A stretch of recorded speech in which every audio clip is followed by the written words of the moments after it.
I'm delighted to be here at the Ploughing in County Offaly, and very proud to visit the people who are here behind me, all the volunteers in the Irish Coast Guard.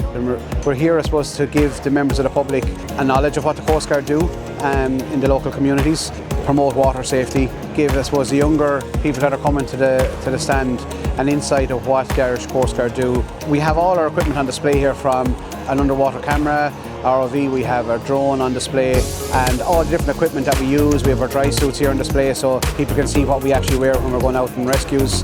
You have everyone from young to old popping into the stand here. So you're meeting people from all walks of life, all ages. The pride that the volunteers have in the work they do is unbelievable, and I just want to say, on behalf of the government and on behalf of the Department of Transport, thank you volunteers for everything you do.